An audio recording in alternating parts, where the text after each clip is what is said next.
So the head of Xbox, Phil Spencer, has just written an article describing a few commitments that you as an Xbox gamer can be looking forward to for the rest of the generation. In this video, I will basically go over the main things that he has shared. So let's jump in.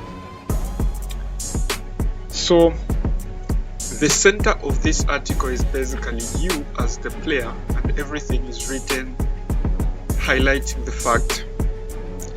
So it goes on to say our vision has one hero at the heart of it all. Then in bold black it says you, and today I want to share our commitments to you. So I will summarize these main commitments as the head has put them. So the first commitment Phil Spencer is making is that you will always be welcome to Xbox, and by this it simply just means that they have improved community standards, things like online harassment, cyberbullying, hate speech, insults. They are working around the clock with a number of tools, everyday support, 24-hour, 7 days a week, 365 days. You will be supported if you feel harassed on any Xbox community or in a game. So this is meant to be a safe place. So they are committing to make Xbox a safe place so that you are welcome. So this is the first point he addresses. The second is, of course, what we like to talk about, especially here on this channel, the fact that your games will play best on Xbox Series X.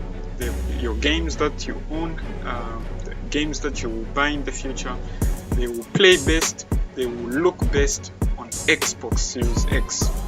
So he's committing to a new level of fidelity, performance, and precision in console gaming, and especially stating that all of the 15 Xbox game studios have the Xbox Series X developer kit. He goes on to, of course, tout that the 12 teraflops GPU, which includes hardware accelerated ray tracing, will provide a richer model with new variable rate shading and other technologies, of course. So it will offer a richer and dynamic world with realistic AIs and animations with support of up to 120 frames per second. So the second point is the fact that your games will play and look best on Xbox Series X. Then the third commitment is that all Xbox Game Studios games will of course launch day one in Game Pass. So all the 15 studios plus whoever else will be joining Xbox Game Studios, every game that they release will always launch day one in Xbox Game Pass, which is a contrast from how Sony does it, right? It's Sony, a game that they release doesn't launch in PlayStation Now, right? It will get into PlayStation Now maybe some months, maybe years after release. But with Xbox Game Studios, all games that they work on, whether it's Forza, whether it's Halo, whether it's Hellblade, Minecraft, Wasteland, Sea of Thieves, State of Decay, anything, everything will launch in Game Pass day one. So Game Pass at this point is the most valuable gaming service, period. Then the next commitment they're making is they will not force you into the next generation. They will not force you into the next generation. So this is basically to say for the next 2 years, okay, games that are launched by Xbox Game Studios will come to Xbox One, they'll come to Xbox One S, to Xbox One X as well. So yeah, they're not going to lock exclusives to only the Xbox Series X, so that you are able to jump onto Xbox Series X when you can, whenever you are able to, whenever you will be ready. So this is the next commitment. This is of course important, especially for this year where we've had the global pandemic and we definitely have the economy not performing at its best all over the world basically. So this is a good commitment. The third commitment is they won't force you into the next generation. You buy a console when you are able to, and you will not be left behind by Xbox Game Studios, or games that they will create over the next few years. 2 particularly is the number that's been touted around. The next 2 years, all exclusives from Xbox Game Studios will come to Xbox One. Next up,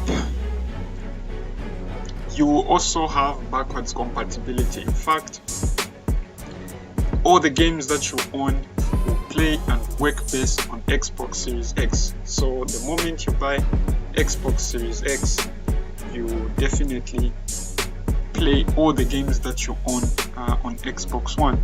So no game is being left behind unless it's a Kinect game. This is because, of course, Xbox Series X, well, the Xbox One even, they've dropped Kinect, and they've basically left it, right? So other than Kinect games, all Xbox One games, the backwards compatible games, the 360 and the original Xbox One, or the original Xbox, will play on Xbox Series X. So this is the only console to have thousands of games at launch. So even if you don't buy any game with your Xbox Series X, you can play your already existing games on Xbox Series X if you have Xbox One games, or 360 backwards compatible, or the OG Xbox games. Then the next commitment is, of course, to make sure that all the accessories that you buy will work with the Xbox Series X. So things like your Elite controllers, the adaptive controllers, if you've got racing wheels and things like that, they will all come along. You do not have to buy new accessories coming from Xbox One heading into Xbox Series X. This is a good one because accessories normally only work for 7 years, and then you have to buy new accessories after 7 years, which is quite a drag. So accessories will be lasting longer going forward. Okay, then the next commitment is, of course, you being able to buy a game once. So once you buy a game on Xbox One, you won't have to buy it round 2 on Xbox Series X in the popular smart delivery, right? And the Xbox servers will be able to determine which version should be given to you on your console. So when you buy on Xbox One, then you sign in on an Xbox Series X, the Xbox Series X will automatically download the 4K version, the 120 frames per second version at no additional cost. So that's another good feature.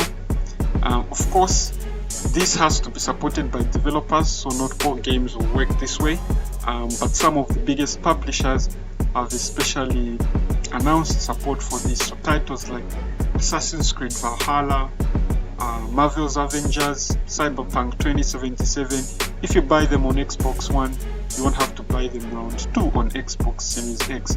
And when you play them on Xbox Series X, you won't just be playing as backwards compatible titles, but they will download the Xbox Series X versions at no additional charge. So that's an interesting point. As well as for those games that are Xbox Play Anywhere. So if you're not familiar with Play Anywhere, if you buy an Xbox One game that has Play Anywhere, then you also own it on a Windows PC. So basically you pay once to play it on console and on PC. So that is also going to continue going forward. Then the next one is basically on choice. Okay, so you choose how to jump into the next generation of gaming, right? So other than the fact that they will support you even if you don't buy the console now, when you do decide to buy the console, you can definitely take advantage of Xbox All Access, right? So Xbox All Access is about leasing basically until you own the console. You have a low monthly charge. I'm not sure what the Series X pricing will be. We'll probably get the announcement soon, but the idea is you have a low monthly charge that you pay in supported countries, of course, until you actually own the console itself after about a period of 2 years. So you can go in with a low monthly price without any upfront costs, no finance charges, and no other hidden fees. And other than just owning the console, so you get the console, and then you also have Xbox Game Pass Ultimate included in that. So the cheapest way to get into next generation is actually, if you go it this way, you basically rent or rather lease the console, and that lease will not just come with the console, but it will come with Xbox Game Pass. And then in Game Pass you can basically download and play any game from Xbox Game Studios and other supported third-party games that are in the service for a low monthly fee. This is definitely going to be less than $50. I'm not sure what the actual one would be. The One S, One X was somewhere around the $22 per month price. So we'll hear about the Xbox Series X pricing. So this is the best way, in my opinion, to get into next generation at the lowest fee. Of course, you have to pay monthly until the 2-year period is done, but it's a choice.